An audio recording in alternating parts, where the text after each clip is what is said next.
Electricast. Whether you're a diehard sports fan, a hopeless romantic, or a comedy aficionado, the Xfinity 10G network was made for streaming it all. Worry less about buffering when streaming your favorite shows, movies, or live sports, and enjoy a better way to watch. Xfinity gives you a reliable connection for streaming, plus all the entertainment you love all in one place. Fear not, because now you can finally sit back, relax, and stream your favorite entertainment and sports like never before with the Xfinity 10G network. Introducing Royal Caribbean's newest ship, Icon of the Seas, the ultimate family vacation. The ultimate 6 slides, 8 neighborhoods, 0 compromise vacation. The ultimate never done that, can't wait to do it vacation. The ultimate chillin' by a different pool every day of the week vacation. This is the Icon of Vacations. Icon of the Seas, arriving in 2024. Book today. Come seek the Royal Caribbean. Ships Registry, Bahamas.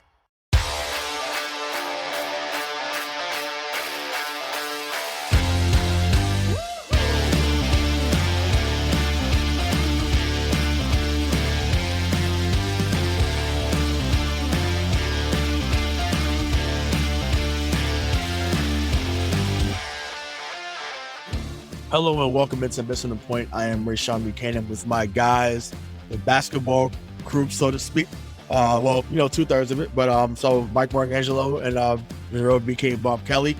We already talked before we got on here, so I don't have to ask how you're doing. So let's just get into the Celtics talk, man. So 14-2 in their last 16 games.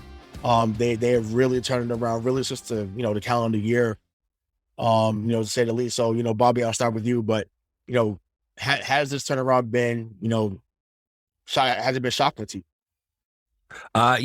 Yeah. I mean, there's no way to beat around the bush there. You know what I mean? Like the Celtics team, we thought, they still might be, honestly, but we'll get to there in a little bit. But we thought that they were just a bunch of losers, man. That's what I thought they were at the beginning of the season. So for them to have this, not just a turnaround, but like an immense turnaround where it's like almost a 180 completely is just off the charts for this team, because the way they're doing it is they're playing team basketball. They're playing a brand of basketball that we've wanted them to play for years. And it just seems like everything that was wrong with the Celtics somehow has now turned. There's definitely a few reasons why I think that it actually is a legit turnaround and they have a chance. But yeah, no, man, I'm shocked. There's no beating around the bush. I'm shocked that we're here in position to possibly get a top 3 seed. Go ahead, Mike. Oh, I didn't know if you wanted to tee me up and as like the Celtics hater or just be, just have some proper host etiquette, but I guess not. I'm just gonna. So before we get into my feelings on where we currently are in this whole 180. And this celebratory show in the Celtics, I'm just going to read a couple of records here, right? The month of November, 10-4. The month of December, 10-3. The month of January, 9-7. Month of February, 9-3. That was the record of the 2019-2020 Boston Celtics. You want to know what they went in and did? They went and lost in the Eastern Conference Finals. So yes, it's great that the Celtics are 14-2 in their last 16 games, or whatever they are, and they're in 5th in the Eastern Conference. I get all of that, but can we please pump the brakes on they turned it around, or they're championship contenders, or the DNA of this team, all that crap. They've done nothing. They've done nothing but climb back to the position that they were in 2 years ago. And 2 years ago, we thought that they were underperforming. So yes, it's great that they're back in the mix. I'm really excited. I told y'all I wasn't going to watch the Celtics until they won 9 in a row. And they did. And good for them. Like, they got me really invested. And yes, it is it looks like it's a different brand of Celtics basketball from the last 2 years, but not from 2018, 2019, 2020. It kind of feels like the Brad Stevens years defensively. And, I'm still in this wait and see. The Celtics for me now have turned into what the Bruins were when Skidmark was in goal, right?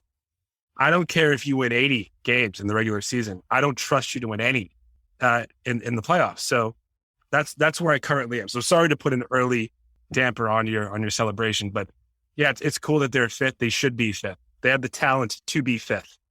Be better. Well, I mean, no, that first part is fair. And I mean, it makes sense that 2019, 2020 team, obviously the end of that year was crazy because of how, COVID hit the regular season and they were shut down for a few months. But that team also wasn't 18 and 21 going into the new calendar year like this team was. They were not clicking at all, meaning this new team now. Dennis Schroeder was a guy that wasn't moving the ball. Josh Richardson started to get better as the year went on, but there was a lot of, in terms of basketball, dead weight on this team. So whether it was Cantor, most of the guys they got rid of really except Josh Richardson. So no, it's fair to expect more because we've seen more. And yeah, I can agree to an extent with that Brewers point that the Bruins really have been the team that's been consistent for the most part out here after they won in 2011. Obviously again did two other Stanley Cup Finals, winning President's Cups. So what can you actually do when the game matters most? I totally get that. But just from living in the moment, I felt they deserved this moment to at least acknowledge that they did turn it back around to even get back to where they could get to, which is the conference finals. That looks like a steal right now compared to, like I said, when you go 18 to 21, and I was at that Phoenix game where I think Al Horford mentioned it a few press conferences ago. He mentioned that in that Phoenix game, we found something that kind of changed our season, and he was right. Like they're moving the ball more. That defense travels. It travels on the road. They play well at home. That defense is gonna allow them to be in games that they really had no business, being in. So, yes, is it fair to be pessimistic? Absolutely. And I actually think I said this to Bobby when we were on the phone. We might have texted about this. I said to him, wouldn't it be funny if the Celtics actually mirrored what the Red Sox did? Mm-hmm. That's what it looks like right now. It looks like it was on the last show we were on. Yeah. Oh yeah, exactly. We blew them off. Matter of fact, it's funny how it was always me and Mike that's on the show when that happens, because me and Mike was on there and Mike's like, it's over, it's done. Fuck them, they suck.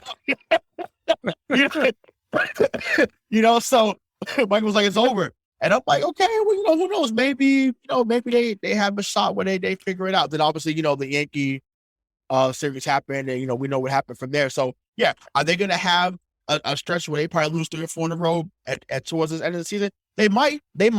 But the schedule's been favorable. And they've taken they've taken advantage of what the schedule's given them. And I'm not going to be apologetic as a fan. I'm happy that they're winning the games they're supposed to win, because you're supposed to be bad teams when you're supposed to be a potential contender. So, but I know you wasn't on here, Mike, so I'll ask you, like, do you think the season ends up, mirroring what the Red Sox did, or, is that not enough for you as a fan? No. They still need to get to a final. They need to get to an NBA final. And I can already see it. There will be a member of this show that's on with us right now in his Marcus Smart jersey, a t-shirt that will say, well, if they make it to a Game 7 in the Eastern Conference Finals where they were at the start of the year, like, that is a huge turnaround. No, it isn't. It's you literally worked your ass off to get to exactly where you were 2 years ago. So great. You're still someone and you're still a team that can't get over the hump. I do think it's a good story. And I know that we're going to touch on a few aspects of it, coming up. But I do just want to say, when you said that their defense travels, yeah, sure. They're 16 and 16 on the road. Like, they are not a good road team. So they need to figure that out. They're first overall in defense is what I mean. I didn't mean literally like when they go on a road travel. But yeah, but their defense is they're third in the league right now in terms of opponents' points per game, which is really good. I mean, it's great. It's great. But come to the end of the season, I want to, there's not much they can do right now, but when you see a record like 16-16 at on the road, and conversely you're 23-11 at home, you better get home court advantage, because if you don't, that record tells you that you might not have a long playoff run in you. Well, so to go back to, so I know this isn't going to be the same for you, Mike, because you represent the Boston fan base when it comes to expectations always being at a sky high level. But to me, the reason why I am not hesitant to give this team credit, I mean, shocker, me not give the Celtics credit, can't believe it, I know, it is, listen, 2 years of 500 basketball to me kind of resets expectations a little bit in my head, because when you have a team that is consistently showing you that, they can't get to a certain level, or, the pieces aren't right, or things aren't gelling the way that you think that they should, when you finally see that after such a long sample size, I just think it's such a significant difference to what we saw over the past 2 years. Like they gave us a year and a half to 2 years of mediocre 500 basketball. The difference between that and going, what is it? 20-6 full, with the full starting lineup in there. I think it's 18-2 when Marcus Smart plays as the starting point guard so far this season. So it's not just like a few games either. We're talking about a big sample size where it was an average basketball team. That's what they were. There's no beating around a bush when it comes to that. They were an average team with average supporting pieces. And now this sample size that we're seeing it's not that same team anymore. It's a brand of basketball that we thought we were going to see. I mean, if you think about it, right? Williams, so a big portion of this is Horford, and I do want to get back to that in a little bit. But Williams, Horford, Tatum, and Smart are all in the top 20 in defensive ratings so far this season. And Robert Williams is second in the league. So the fact that you have, this Jayson Tatum, this version of Tatum who's going off right now, who can drop 50 any given night. And then you have a team that isn't just good defensively, they're good all around defensively. It really does give me like that happy feeling inside, because it's just a brand of basketball that we've been waiting to see. So I totally get what you're saying when it comes to those expectations. Bobby, we've seen it. This isn't like, I know that it felt like it was 2 years of 500 basketball. It was one. It was 1 year that felt like 7, because in 2019, 2020, they were 46-24. Right? They were a really good team in that COVID-stricken year. And then they did really well in the bubble until they ran up against the Miami Heat. Like, I understand. They have turned their season around. And I'm on right now, Ray's being very, very generous and trying to be very bipartisan here. But you're focusing on the turnaround. I'm here to tell you that they should have never had to turn their season around based on the talent that they have on that team. And whether it's they start slow and they finish strong in the regular season, or they start the regular season strong and they finish slow, it doesn't matter if this is over before June. Doesn't matter. None of it matters.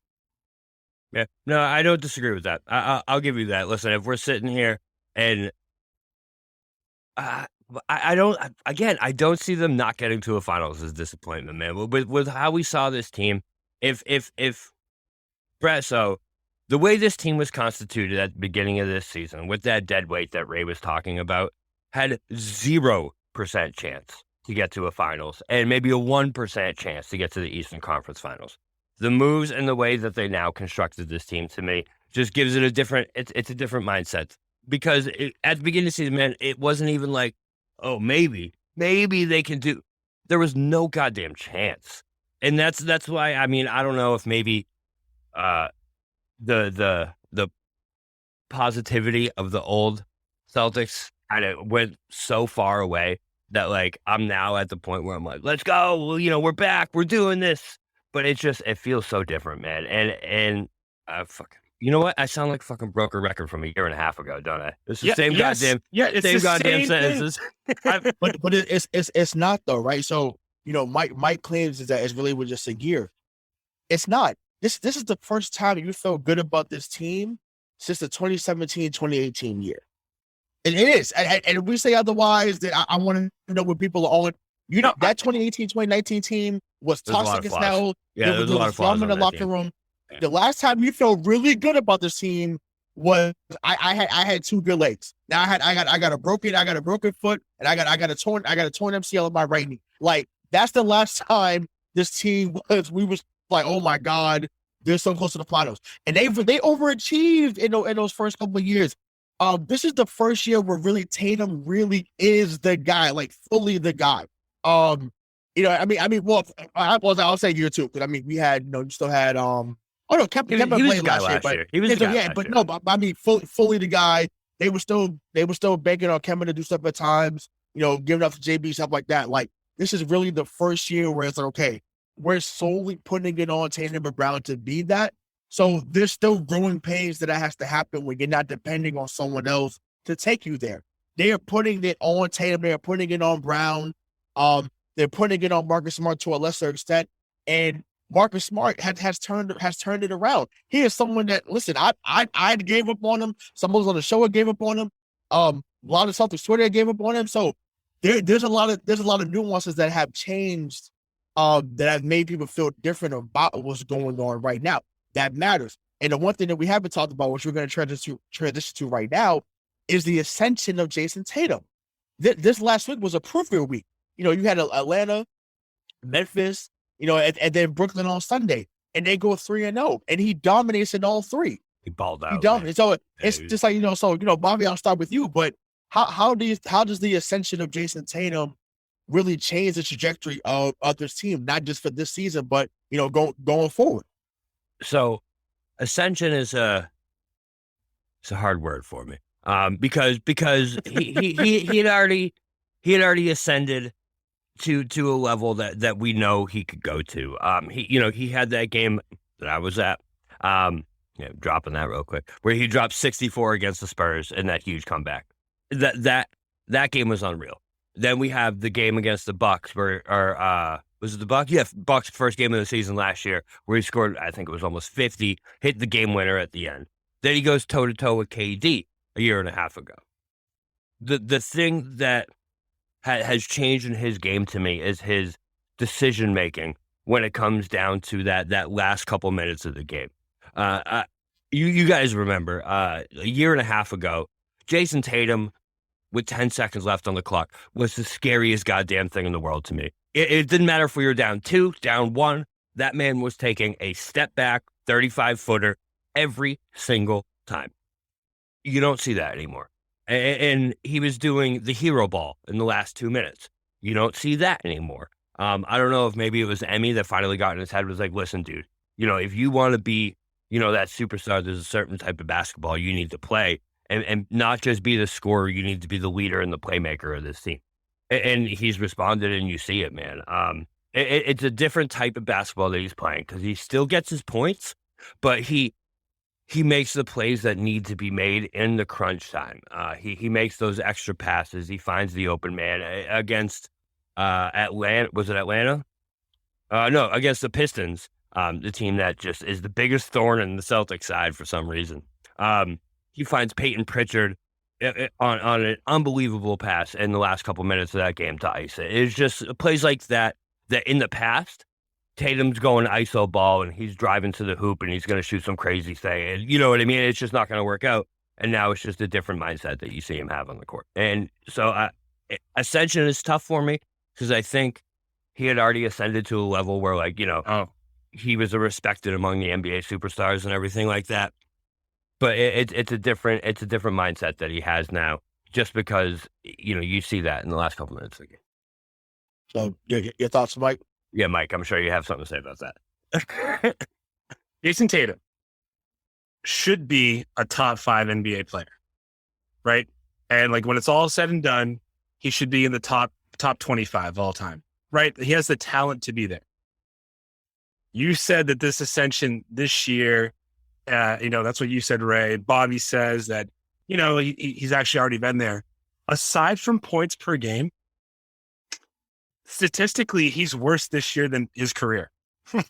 I mean, he's a worse shooter. He's from the field, from 3, I guess from free throw, he's fine, but he's doing the other things, right? He is picking up the rebounds. He's averaging more assists this year, for sure. A little more turnovers, but I don't.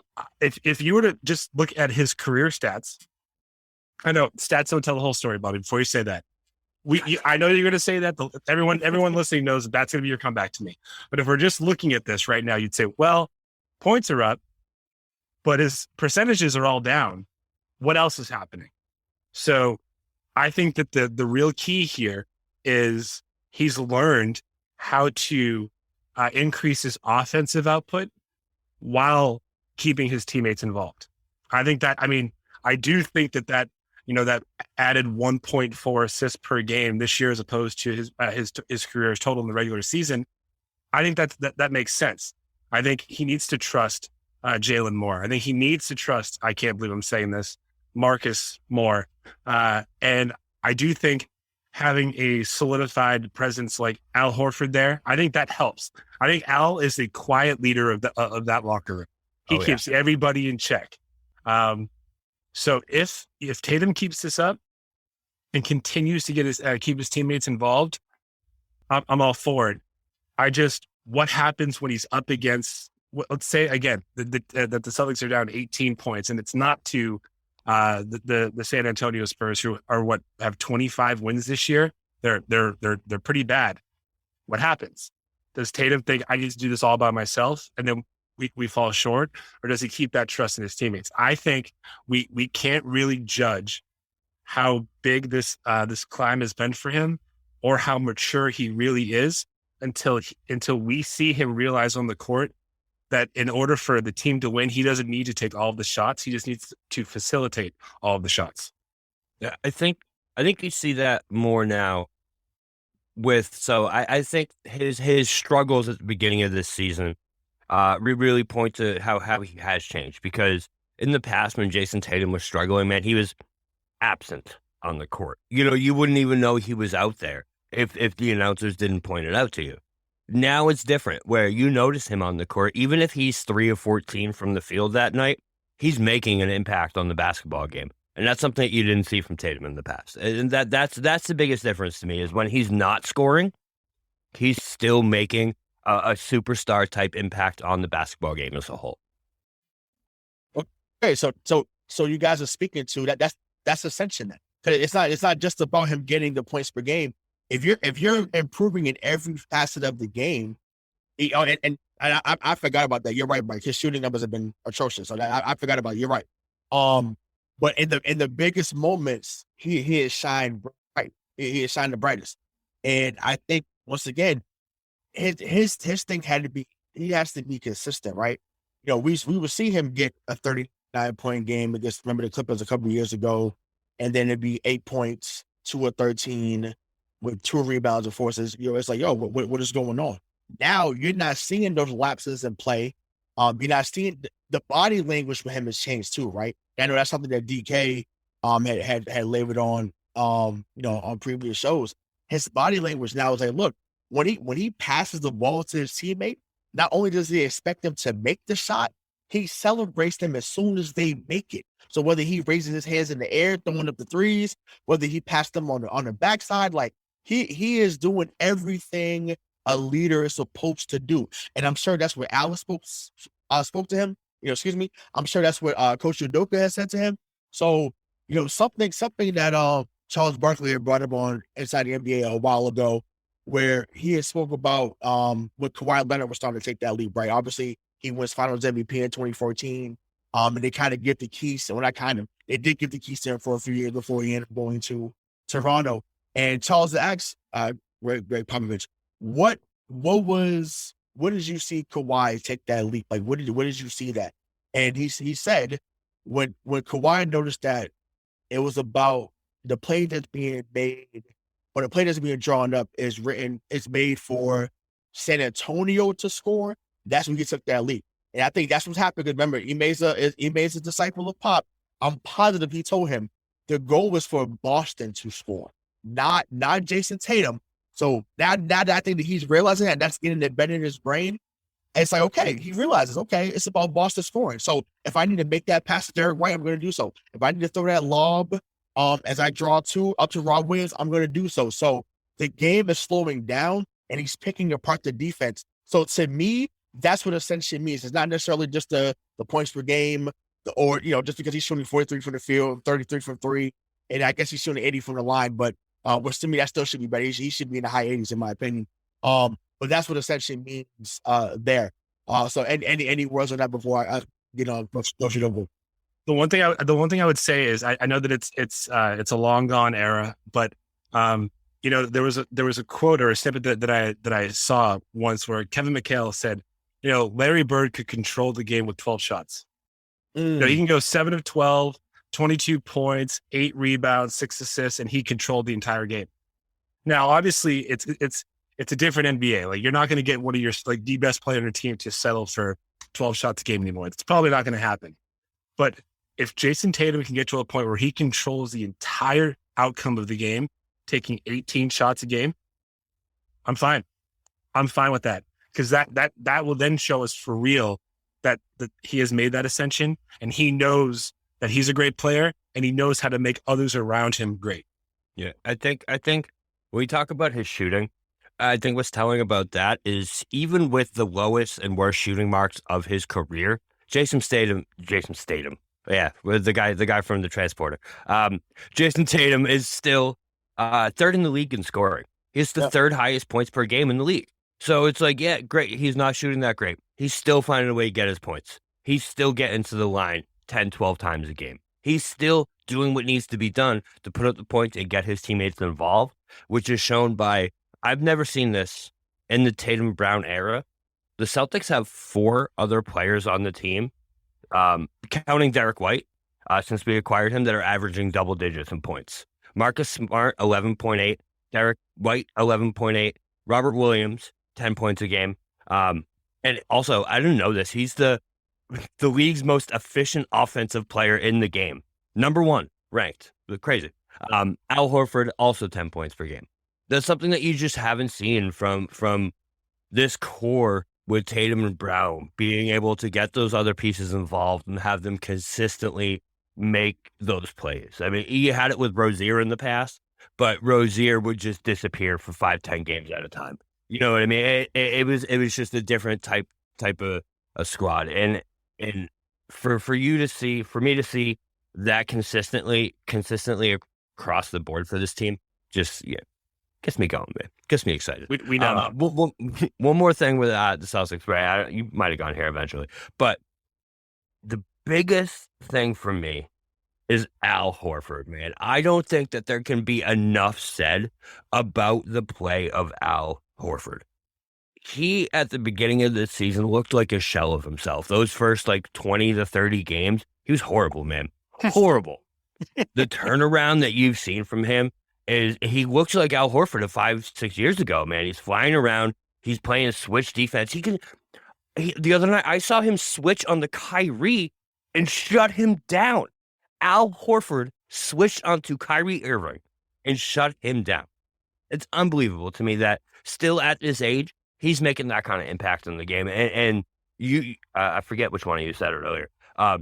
He absolutely is such a big piece to the chemistry and the leadership of this team, because you see it when Al plays great, the Celtics are on point. When Al is off, things are a little shaky for the first 2 to 3 quarters.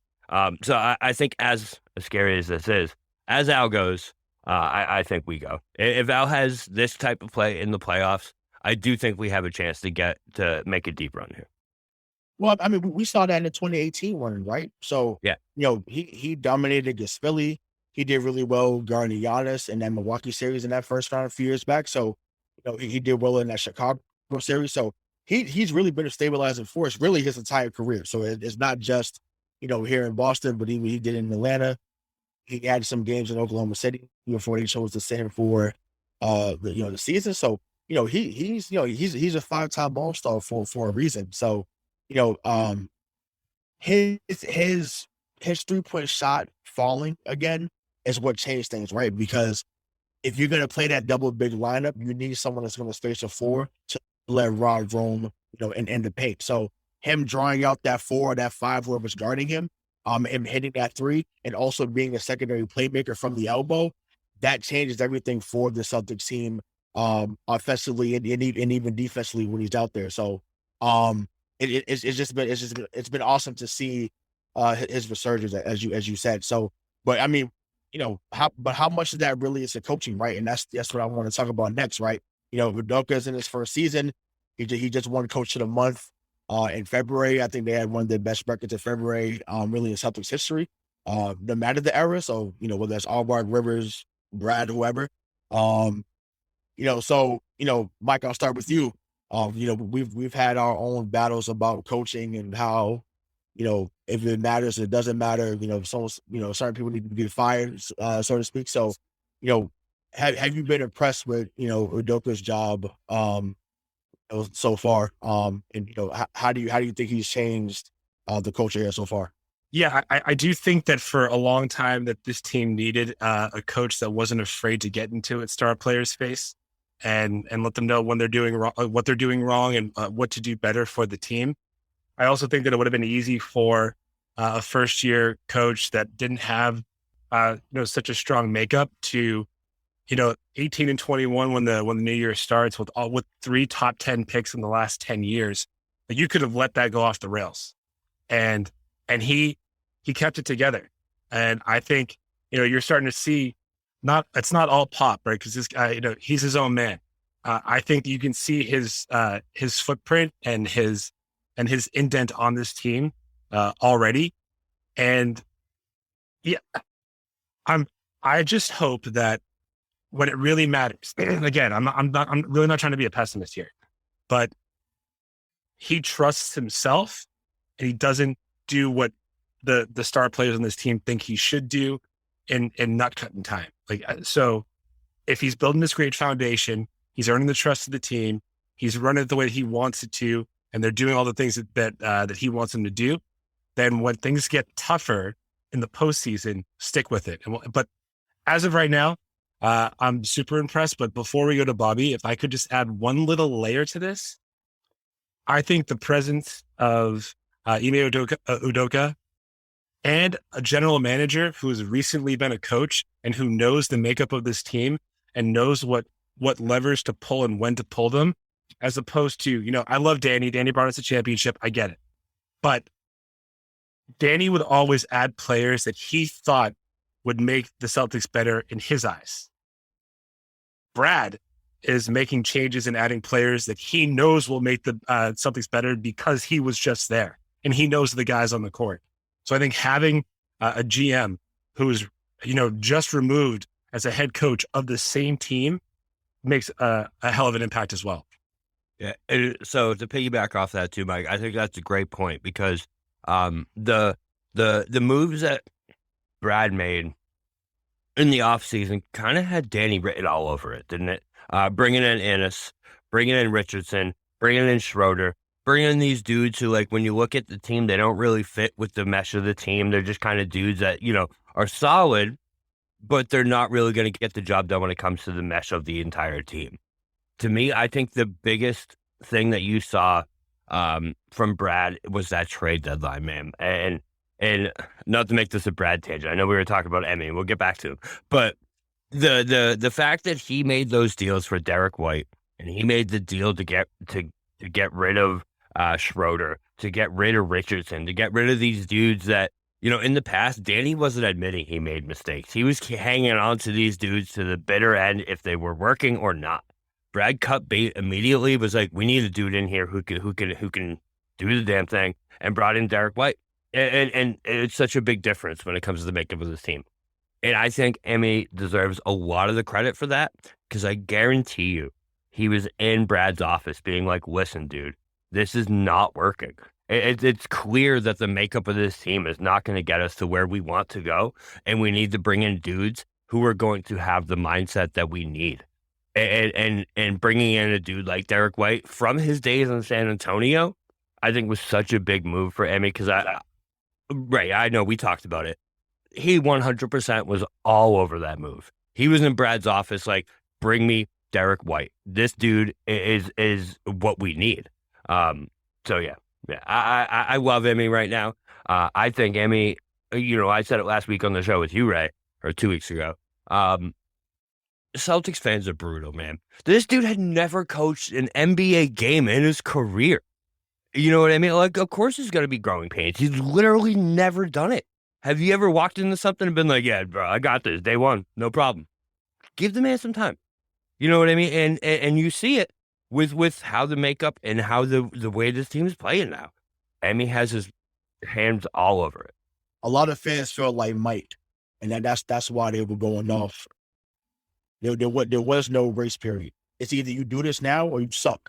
And there was no, you know what I'm saying? There was no in between. There was no, well, let's just see what happens. It's like, look, you got two great players under 25. Get the job done. There's no excuses. So, and I fall into that category, and I was pissed off with him too. But then I realized, like, wait a minute, like, damn, like we gave Brad 8 years with this, like to expect it to change. And like you said, within 6 or 7 months, and it has, because they moved the ball more, which is what he said in his press conference, right to Brad's face. He said, we're going to move the ball more, and laughed in his face, essentially. If y'all remember, go back and watch it on YouTube. It's there. I remember. But I feel like fans felt like Mike and some others, which is okay. And I get it. You're expected to win. A couple of things I just want to, not that I feel like I'm being attacked, but I do have quite the victim complex right now. 2 things.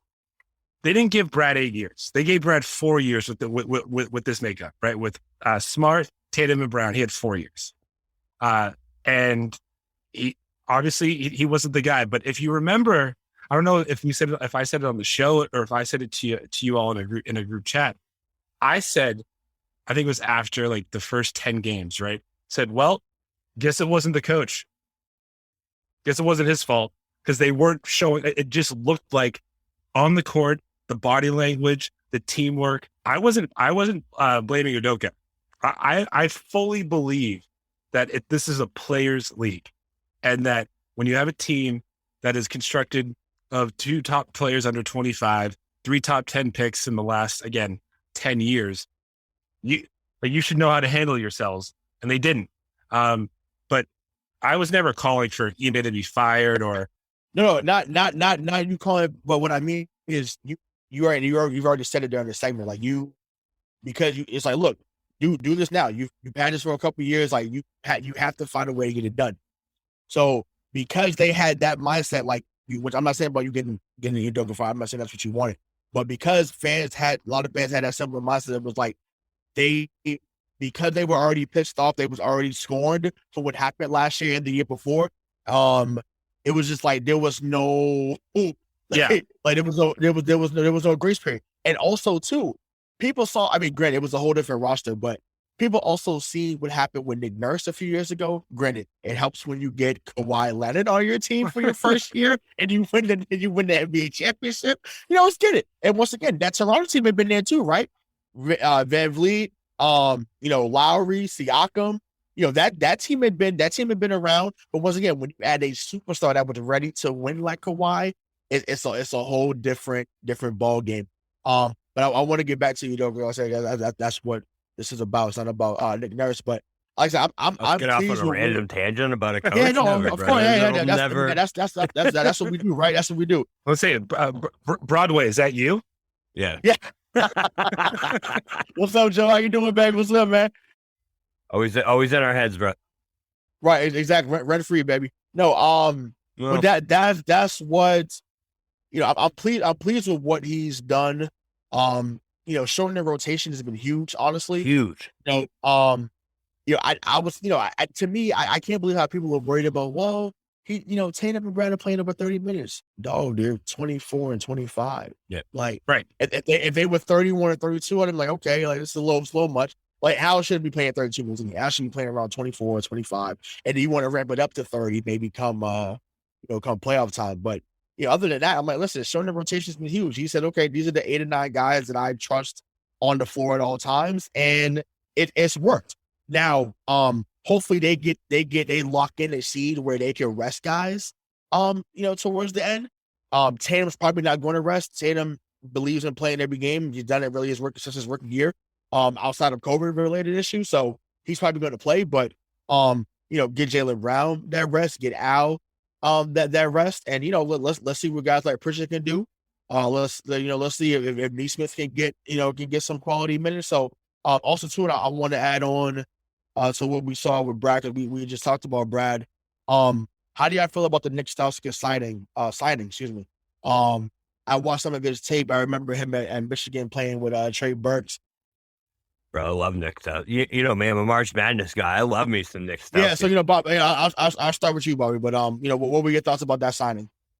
So first, I want to talk about the rotation piece of this. I think it's so huge to me, man, that no matter the shortening of rotation was so big, because no matter who's on the court now, there's nothing that there's no point that you look at the rotation and you're like, okay, there's a player. Mike, your message just threw me all off, bro. I'm sorry.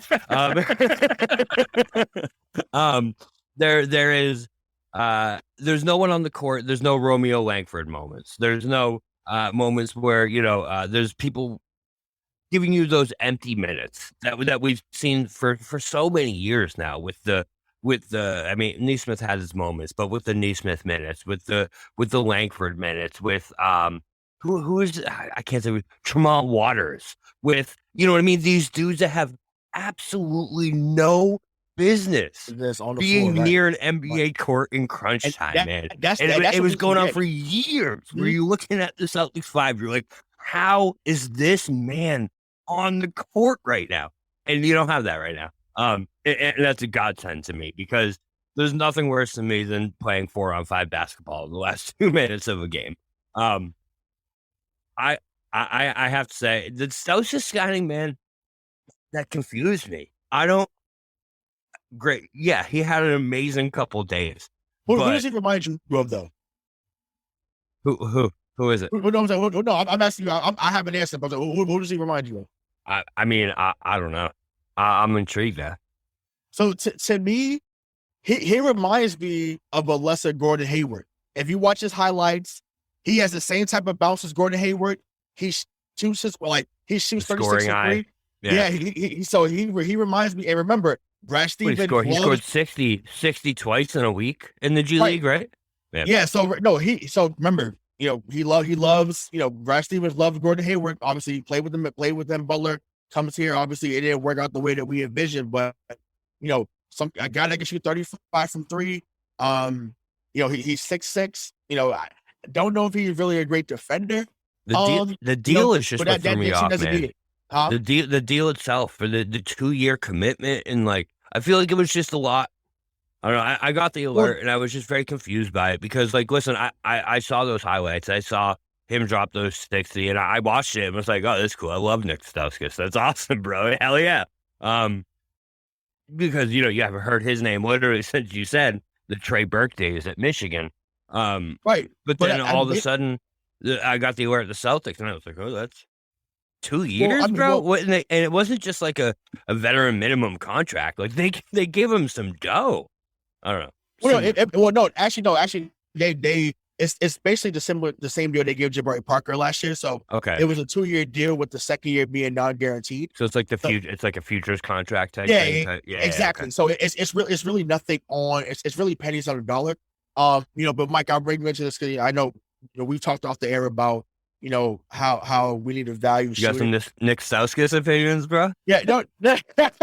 No, but not necessarily on Nick Stauskas, but just talked about how shooting is important in today's NBA. So, we just talked about his 35% shooting. So, where do you see him fitting there? Like, what type of, where do you think he should get more minutes than, Pritchard and Nesmith right away? Or should he be someone that's just really at the end of the bench? Like, what are your thoughts on that? Yeah, so I think that we need to really see if the real BK's Rookie of the Year candidate Peyton Pritchard deserves to be on this team, and give him as many minutes as you possibly can. Let's see if he can earn his way into this rotation. So I do think that Stauskas should probably backfill him. Like he should be a role player after Peyton Pritchard, because I think we need to figure out Pritchard first. it sounds like, based on the contract and the terms, we could, if we don't learn anything more about Stauskas this year, we can always wait till next year, right?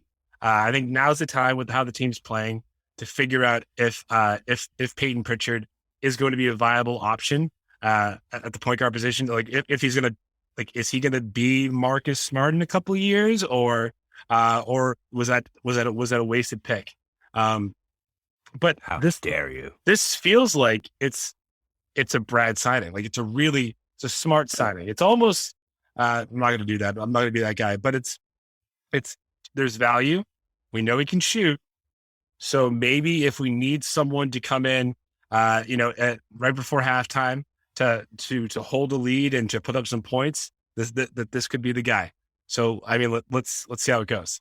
Yeah. I'm hoping that's the case. Honestly, and I'm sorry. I'm out on Lee Smith. Sorry. So if listen, I'm praying that this works. I'm praying that this works. I'm out on Lee Smith.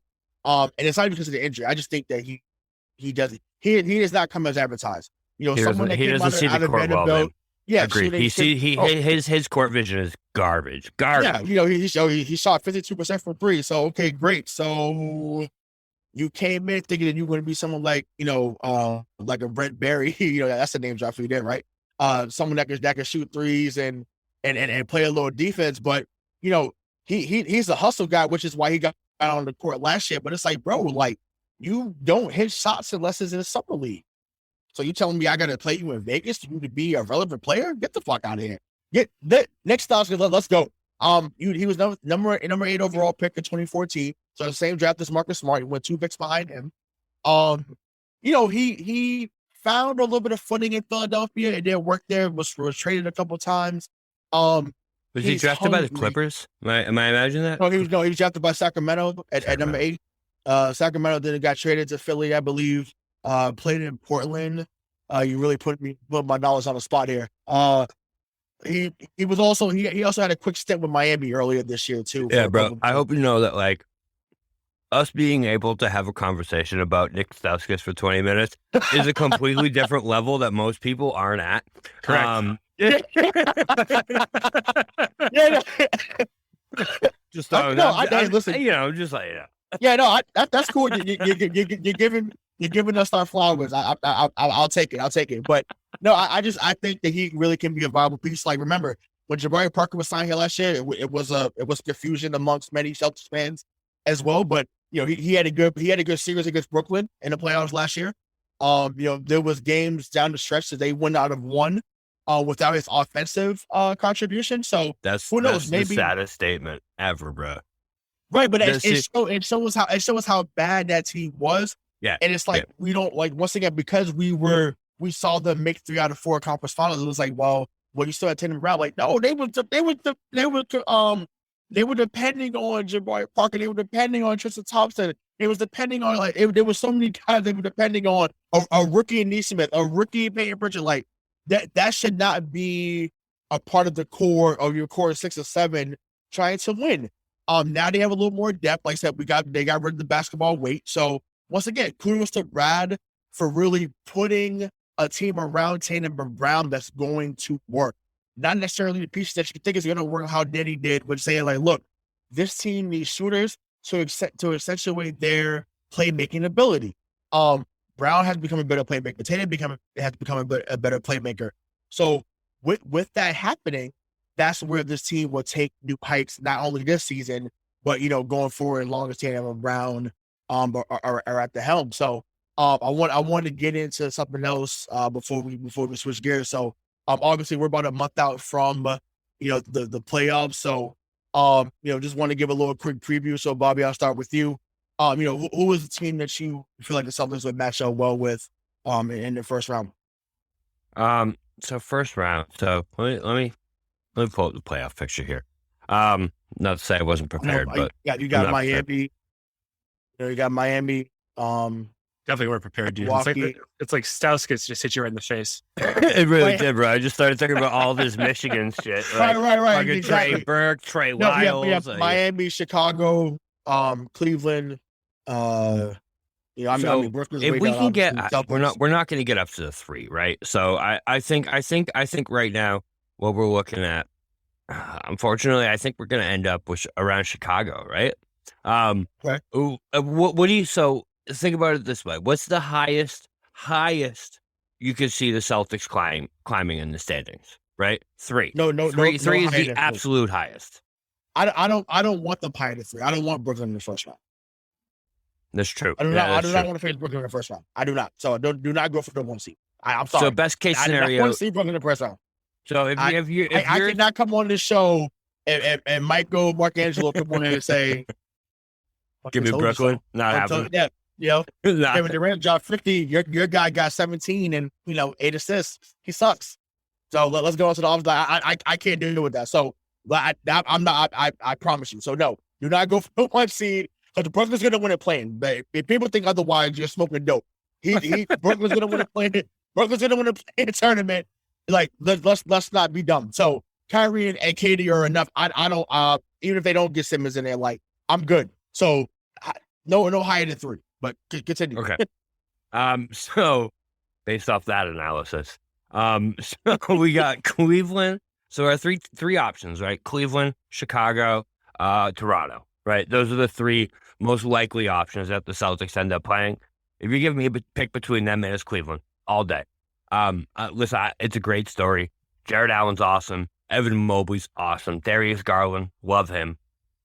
But they're unproven. They're the Celtics of 3 years ago without Kyrie. They're the team that's unproven that it's just going to be in there for the cup, for the experience, for future runs for this core. So if you're asking me which one I want, it's definitely Cleveland. Second is Toronto. They're obviously, not the team I used to vouch for and go to battle for with DK. They're pretty good though. Yeah, listen, good. they're solid. They're exactly what I said they were 2 years ago without the talent that they had 2 years ago.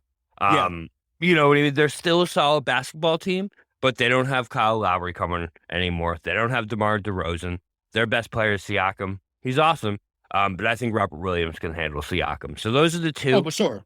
I would keep an eye out is Cleveland and Toronto.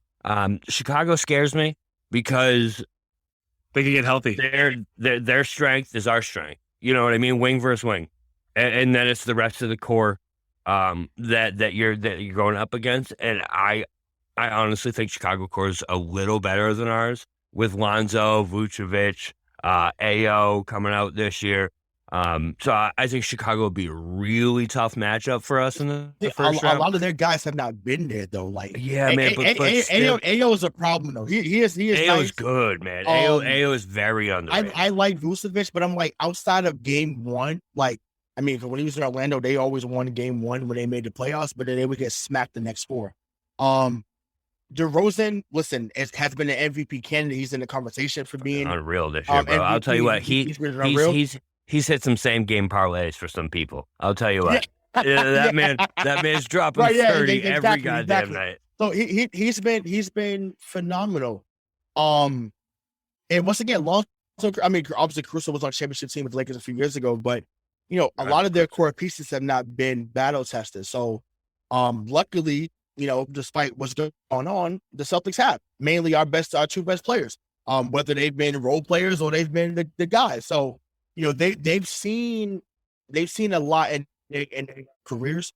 Honestly, you didn't even name the team that I want to see. I don't get to go.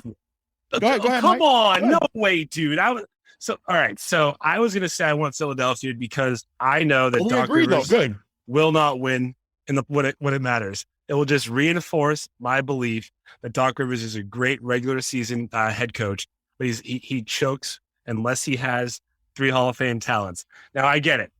Philadelphia is better with James Harden. They sure are. Absolutely. I love it. I think that that opens up the door for Joel Embiid and makes him that much better because now they can't just all stand around Joel Embiid because Ben Simmons, who could be the greatest basketball player in the world if there was no basket, is no longer there, right? Mike, that's the best basketball analysis you've ever given, bro. That was good. I'm glad I stopped myself. And secondly, for the same reason I just mentioned, I want Brooklyn. I would love, and I'm going to play. I'm going to say the opposite of what you said.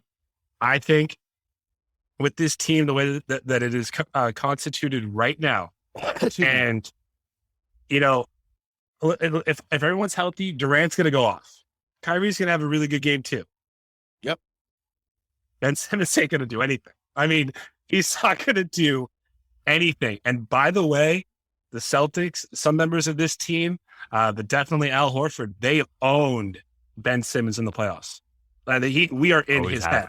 Yeah. So I would prefer to go against Philadelphia because of Doc. I would then settle for Brooklyn. And then next, I think if they have a chance to get in, and depending on how seeding goes, I also would not mind Charlotte. I mean, I think that we can match up pretty well against them as well.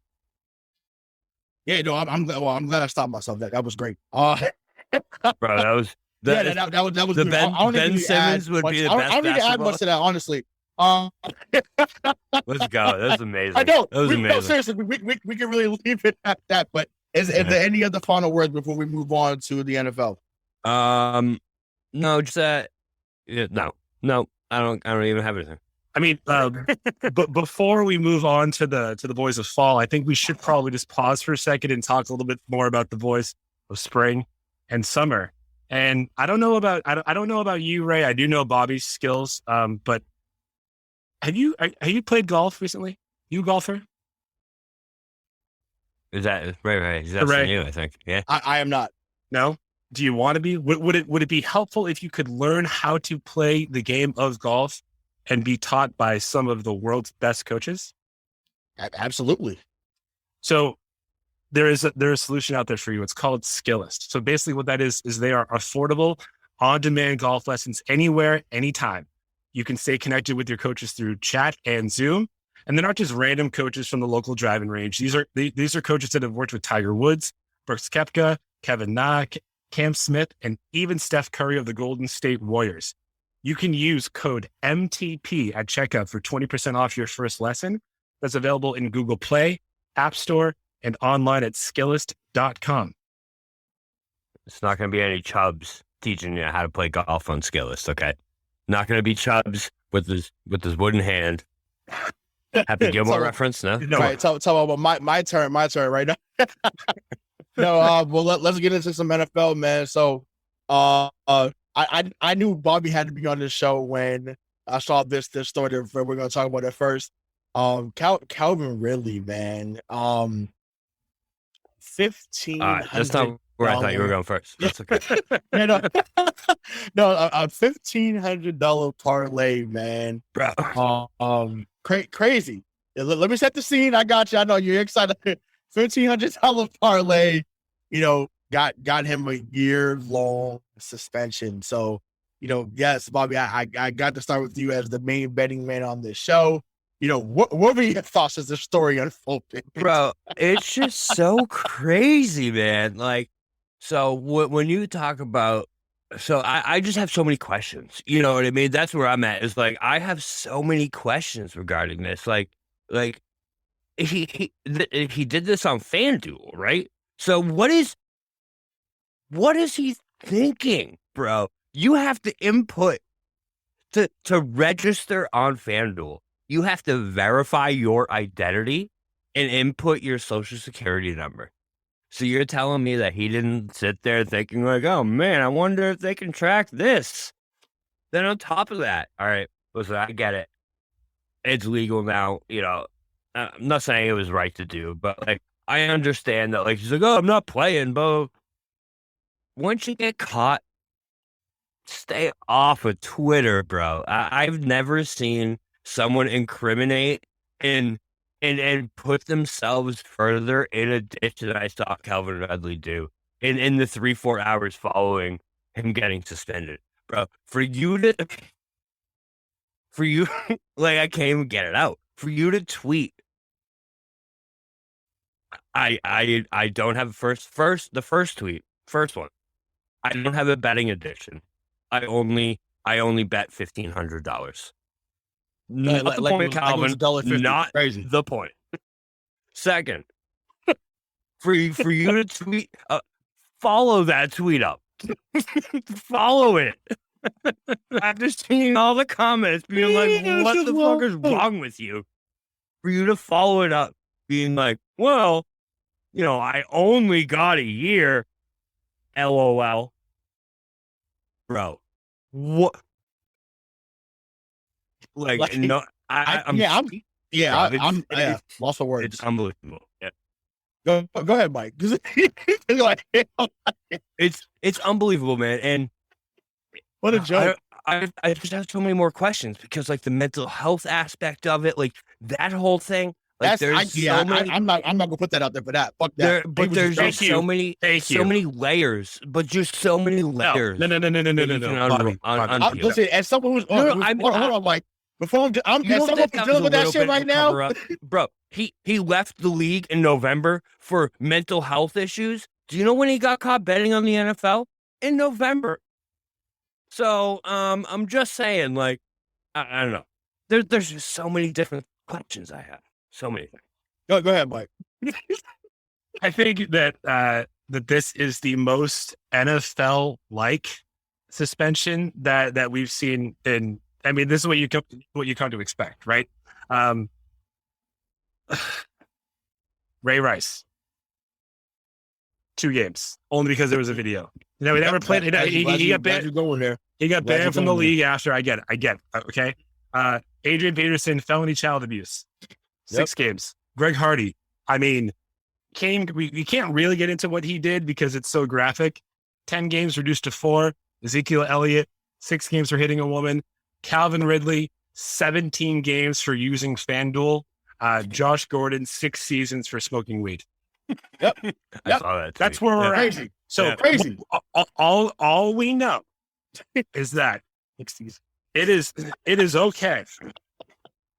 It is okay to assault, to sexually assault, to maybe even rape a woman if you are a man in the NFL, and you're going to get a slap on the wrist. Now, if there's a video of said encounter, you're going to get banned for a little while, right? But what you can't do is use promo code NFL to bet on yourself if you're a player, even though it's on every fucking banner in the stadium, even though they have boxes of each stadium dedicated to FanDuel, to DraftKings. The NFL is in bed with online gambling, sports betting. But wait, can't do that. You do that, you're out for the season. I get the issues of, well, what if I even said it like, well, what if he bet the under on himself for catches? Sure. Like you could throw a game. I understand it.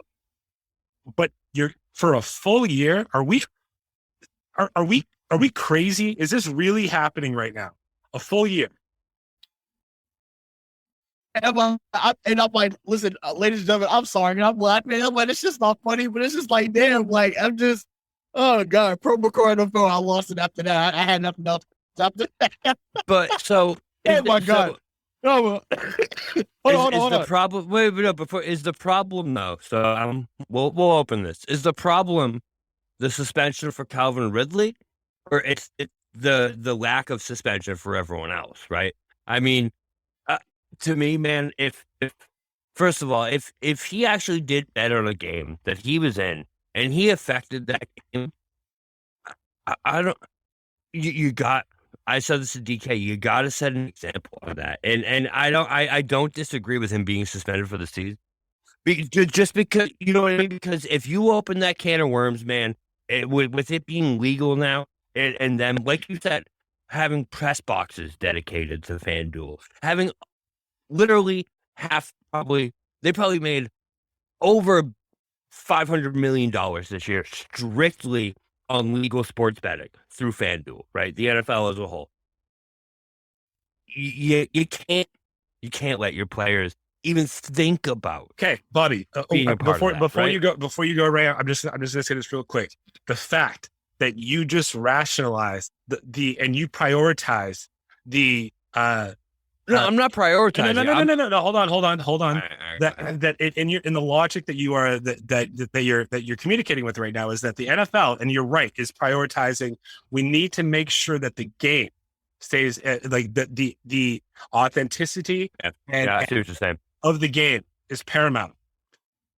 So that's and if you break that law or if you go against that stand, you're out because we can't have anyone corrupting the game. But by all means, man, go slap the hell out of somebody and throw them on a couch bed full of guns. Full of guns. Promise, as long as there's no video, we'll get you Saints back Row. in Saints Row. after 4 seasons. Yeah. Okay. Yeah.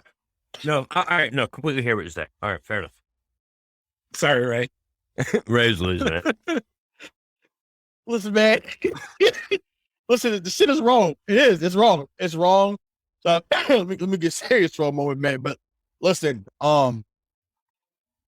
17 games was warranted because of the stupidity. Forget about the authenticity. Forget about the integrity of the game. For stupidity alone, he deserved the season. It's long suspension. Shannon Sharp said it best. 1,500 cost your ass $11.5. And that's, as Shannon Sharp said, that's hustling backwards. Yeah, and so it's unbelievable. But to the point that Mike was saying, and I'm glad you went there because it's already been said on some national, on some national shows, and I'm glad those shows went there. I'm glad you highlighted it, because it speaks to a bigger point.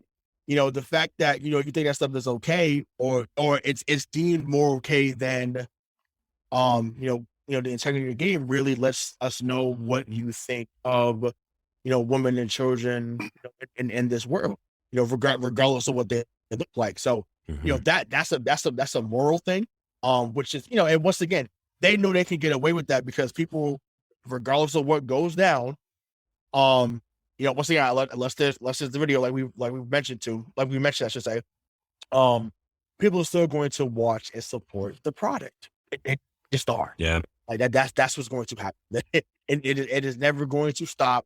They run everything. When it comes to so I get it, but listen, Calvin Ridley is from Fort Lauderdale, and I'm sorry, this is my other boy Mike that you listen to this. Sorry, Mike, I had to bring this up. I know I wasn't gonna bring it up, but I had to, dog. I'm like he's from Fort Lauderdale. They always think that they were so different in the Miami-Dade people. And I said, I won't disclose everything I said on the group chat because, I want to stay on the air. But, this man graduated at 20 years old. And I'm just going to leave it at that. He graduated at 20 years old, so that lets you know to where the stock price really is. Mental health or not. Brother's not the sharpest tool in the shed. I mean, but at the end of the day, right? Oh boy, you're talking to a teacher. Class has not been in session for it's been a long time. At the end of the day, that's just what it is. It just doesn't happen. And listen. I try to be serious, y'all. I try to, but it's a serious thing. But it's just like, damn. Like once again, I'm dealing with mental health right now. If we want to be transparent, I'm dealing with mental health issues right now. Like doctors talk to me about being depressed, shit like that. Like it is real. I'm depressed knowing that this man lost $11.5 million. That's what I'm depressed about right now.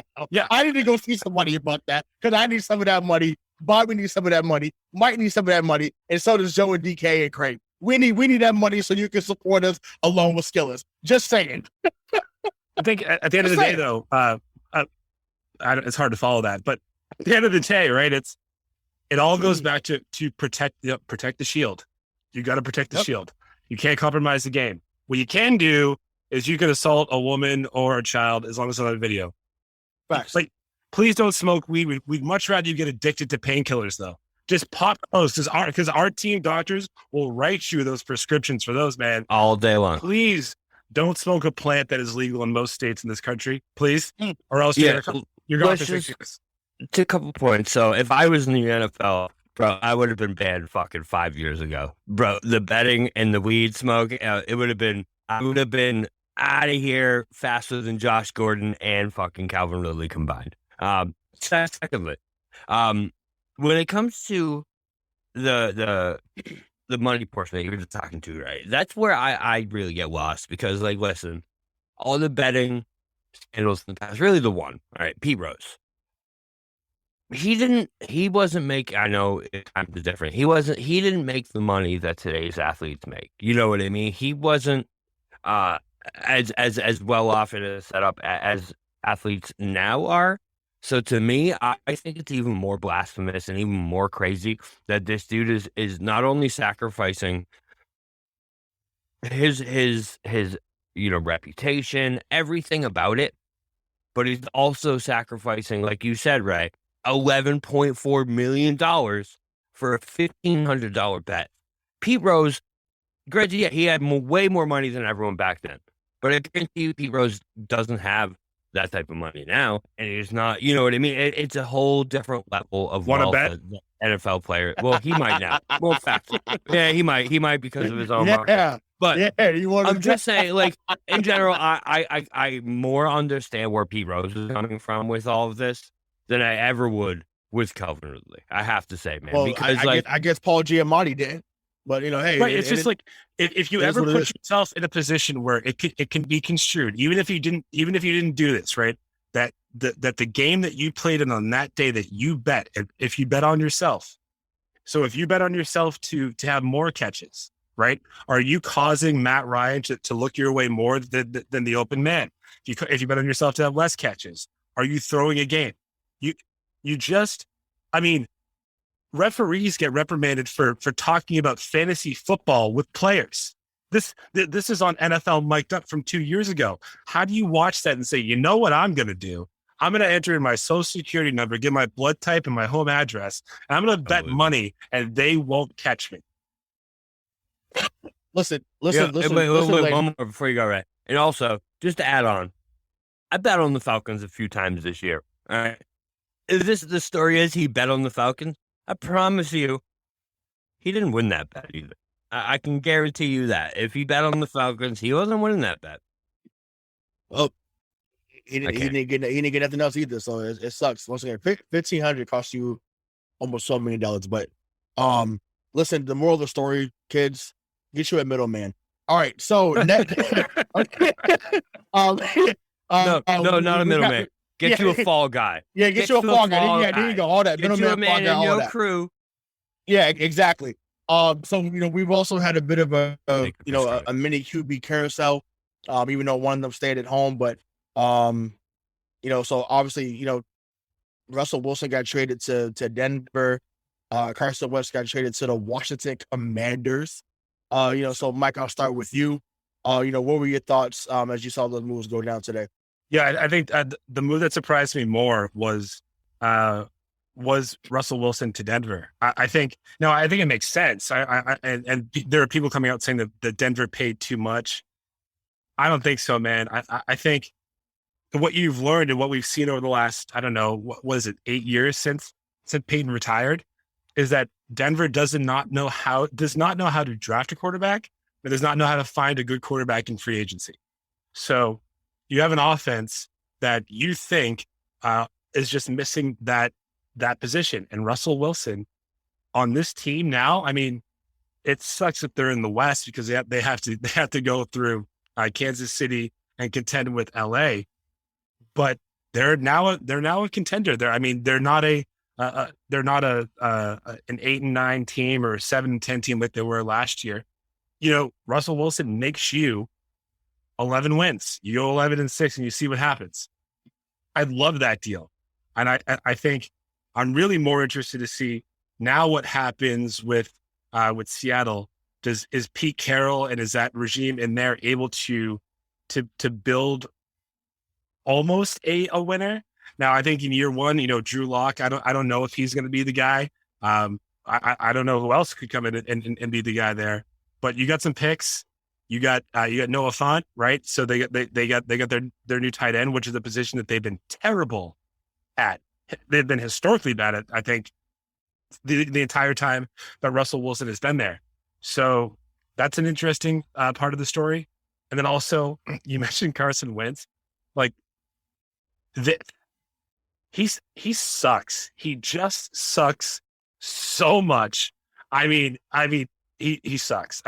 And it's so fitting that you have a suckier version of Kirk Cousins go to be a quarterback in Washington so that he can bring that team to go. Again, I think Ron Rivera is a hell of a head coach. I think that defense has finally figured it out as well. They have some pretty good skill players. If what we've learned from Carson Wentz in our short but detailed history with him is that when it matters, his cup size shrinks, right? So you're not going to win. You're not going to win a playoff game, or you're definitely not going to win a Super Bowl with Carson Wentz as your quarterback. The winner of that was Indianapolis. I don't know who their backup is, but they're better off without Carson Wentz.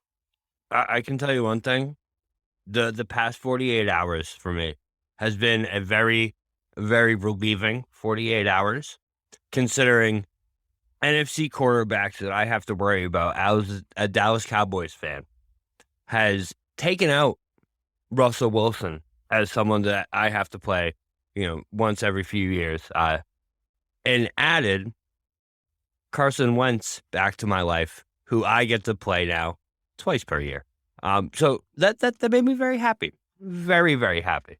The haul for that Russell Wilson trade, man, was unbelievable. Mike, you touched on it, man. I haven't seen a haul like that, maybe ever, right? It is reported as the biggest haul ever for a trade.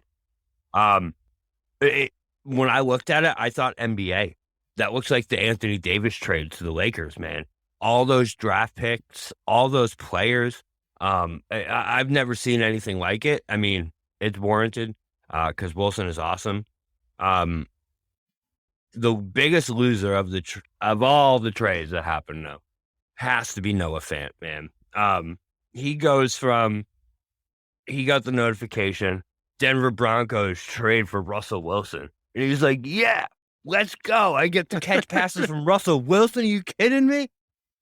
Included in the trade, Drew Lock and Noah Fant. That man went from a 10 down to a 2 so fast. No, I completely agree with you, man. Russell Wilson makes the Broncos a contender immediately, makes the AFC West possibly the best division in football. Right? Well, maybe not even possibly, definitely the best division. I mean, I think if all teams live up to their potential, you actually have what appears to be a pretty good head coach and that knows how to work with quarterbacks in Las Vegas now. Now you have a Super Bowl winning quarterback in Denver, Super Bowl winning quarterback in Kansas City, and then you have Justin Herbert in LA. I think that is the brightest stars. Yeah, I think that's the division. And also, like, for everyone that says that Denver paid too much and that the haul was too big, Denver wants to win another one in the next 5 years. So if you do that, you need to set up whatever team that you're trading that superstar for up for 5 years from now. And for Seattle to get, what was it? Was it 2 firsts and 2 seconds? Yeah. I mean, that's how you rebuild a team. Yeah, and I agree that I don't think that – I heard that earlier this week that someone said I think both teams are going to be losers. I completely disagree. I think both teams do end up winners in one of the rare cases in this trade because, Mike, like you said, man, yeah, big haul. But what really did they lose in accordance to this team that was one step away from going to the championship? Yeah, you lost a tight end and draft picks, but you still have Cortland Sutton, still have Jerry Jeudy, you still have the man I wanted on the Cowboys, Surtain, patrolling that secondary. You still have a great football team in there, and you took out your biggest weakness in Drew Lock and swapped him for Russell Wilson.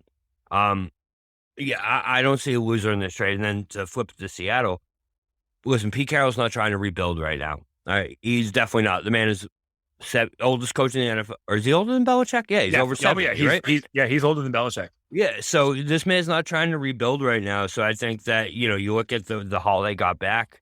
They replaced the draft picks they lost on the failed Jamal Adams deal. They really rounded the team out to put themselves in a situation to possibly compete in the next couple of years again. I'm intrigued to see what happens after they release Wagner because, the DK and Lockett combo. I don't know how keen they're going to be on catching passes from Drew Lock going forward. So we'll see how, especially DK Metcalf, I could see him being like, bro, fuck this. I'm out. Trade my ass. But yeah, we'll see. I think both teams win in this deal. It may not even be Drew Lock, right? I know, obviously, there's still a lot of the offseason to go. They do have a quarterback they drafted in the 6th round a couple of years ago. His name was Anthony Gordon. Don't ask me how I remember that. I think it's because I wanted him in the draft. I think he could really sling it. He actually played up there. He played at Washington State. Anthony Gordon. Yeah, he was 6th round pick. Yeah, he was 6th round pick. He's. I think he's someone that's been there.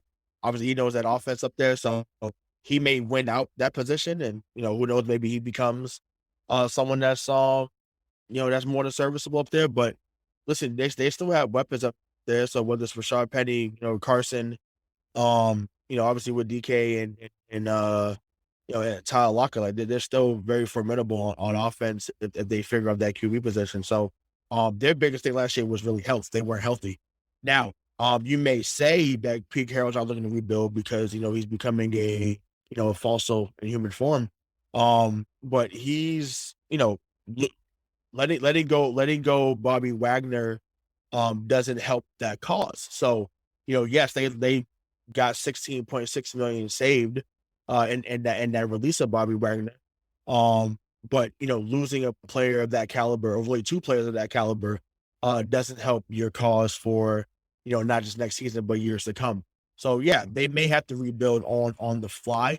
But it wasn't too much of an overhaul on Denver's behalf. But once again, you're looking to get that ring, like Mike said. So one real quick, Jerry Jeudy is going to be he's already a monster.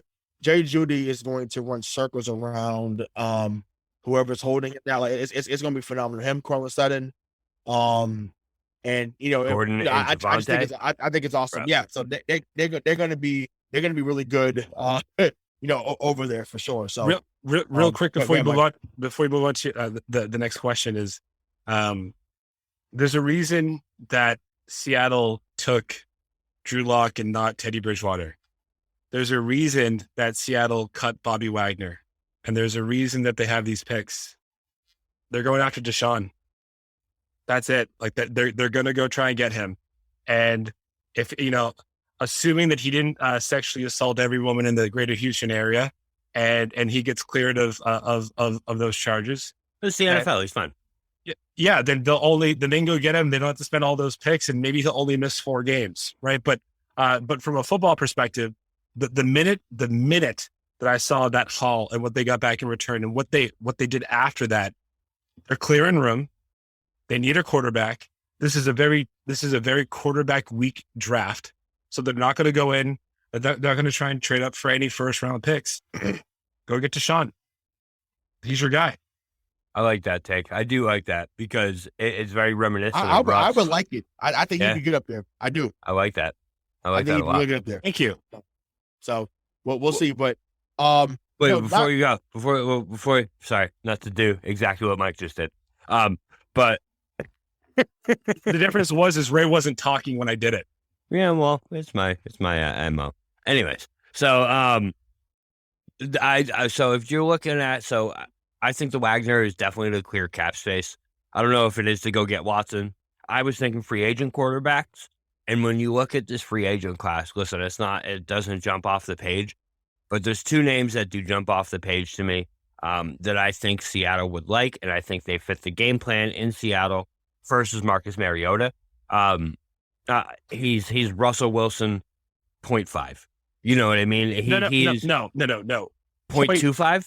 Nope. 0.25? No. Stop. 0.10? All right. He has the same skill set. Stop that. All right. Wait. Hang on. Ready? He aspired to have the same skill set that Russell Wilson did. I just think he fits that game a little bit. Second, Bobby, I aspired to be Elvis Presley, and I'm here talking to you. So aspirations don't mean shit. Okay. Yeah, I want to see that movie, by the way, when it comes out. Though. So anyways, yeah. Second name, I think could be interesting in Seattle. is our boy DK's best friend and Mitch Trubisky. What are you doing? I think that could be fun. What? I'm just saying. What? Like funny, What? like fun, like ha ha. Wait, the fact that he said jump Yeah, off the fun like screen. haha, bro. Like, What? come on, No give way. me Mitch and DK together. Come on. No, Mitchell, DK says, Mitchell not DK Trubisky. Sizzle, Are you DK kidding me? Metcalf. Listen, so we're gonna have a battle of who's the worst number 2 overall pick. Is that what we're doing? Is that what we're doing? Exactly. Got Exactly. you. Okay. I just want to point out. I mean, that- if that's the case, I'd rather have Mariota. Honestly, Mitchell Trubisky is. Listen, I'd rather take Mariota. He runs better. But yeah, like I said, we're not going to turn this into Marcus Mariota hour. But yeah, Listen, they're better. They I'm better. just saying, I would Just go pick, get Deshaun. Just go get Deshaun. would you not pick both of Take the them 4 over games. fucking Drew Lock though? I would. Fuck Drew Lock. Drew Lock I'd take sucks, just- bro. Drew Lock is not bad. Not Trubisky. I'd take Mariota, but not. I'll not tell you Mitchell. one thing. Drew Lock will never and has never led any team with any kind of. Listen, Denver had a better defense than Chicago had 2 years ago, this past year. No doubt about it. And Drew Lock was garbage when he was in there with Denver. Yeah. So, Yeah. I'm just. It'd be a better option than fucking Drew Lock. That's all I'm saying. He's no black Kirk Cousins. And that brings up to the tweet of the day. Dun, dun, dun, dun. Reportedly, Cowboys wide receiver Amari Cooper God and Dak Prescott got into a verbal conversation after the playoff loss to the 49ers. Cooper referred to Prescott as the black Kirk Cousins in the meeting, which sets the Cowboys QB into a fury. You got to get the tweet out before you start laughing. Read the whole tweet I first, couldn't. Get through the tweet. Get through it. Do it. Oh my God. The black Kirk Cousins. I mean, Bobby, and listen, as the resident Cowboys fan here, like, I mean, is that an accurate tweet or not, man? So, all right.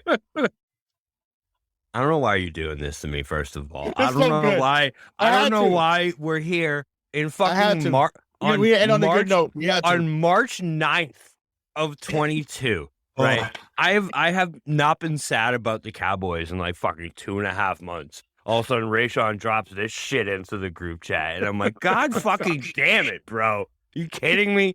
Anyway, so listen, I have never begrudgingly agreed with a fucking tweet more, man.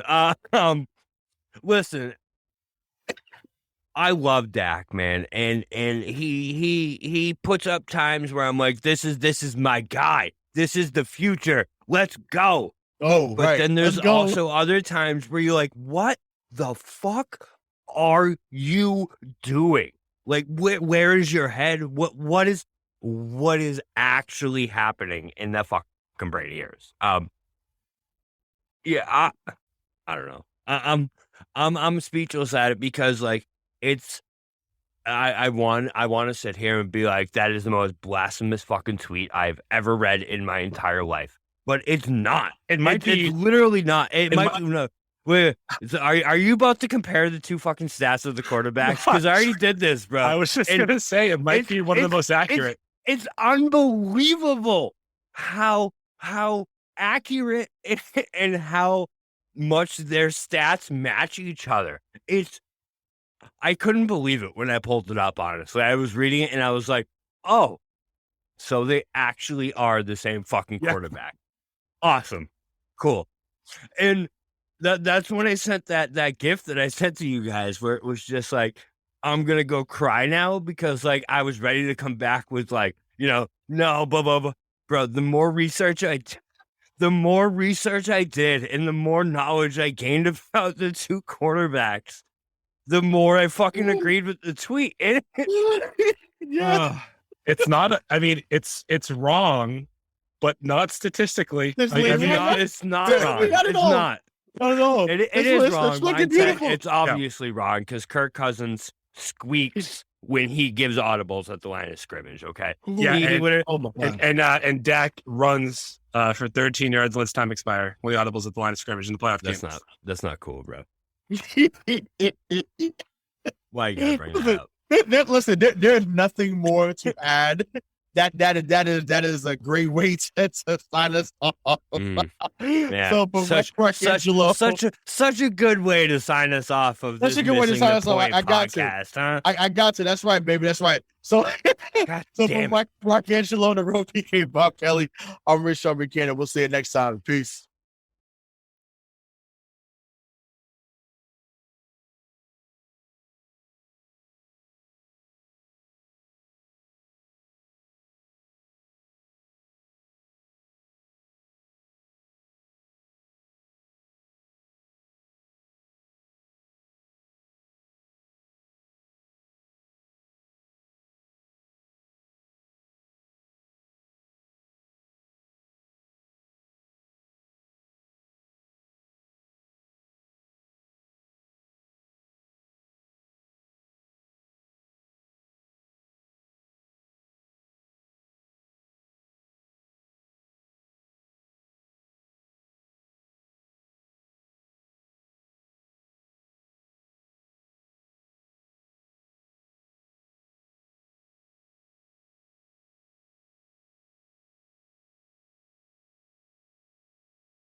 Miles, are you ready to record our promo for Season 2 of the Wanna Bet podcast? David, have you ever seen a grown man naked? Miles, we're not here to quote lines from Airplane. We're here to tell people that Season 2 starts August 18th. But I like Airplane. I know you do, but Wanna Bet is a sports betting podcast. Each week we bet $1,000 on the NFL teams and games that we love. Well, that sounds like fun. It is fun. And last year you picked over 60% of your games correctly. How'd you do? We're not talking about that. We are telling people that they can find us every Friday. So no more movie quotes. Roger. Electricast. Welcome, explorers of the human experience. This is Let's Talk Soul, and I'm your host, Claudia Monticelli. We're not afraid of the great mysteries of existence here. Soul versus consciousness, we're on it. Spirituality versus science, we've got that covered too. Join us in navigating these profound topics with wisdom, curiosity, and a dash of audacity. Whether you're a spiritual veteran or just starting your journey, Let's Talk Soul is your passport to the unknown. Let's Talk Soul, diving into the depths of the human spirit. Subscribe now wherever you get your podcasts. Electricast.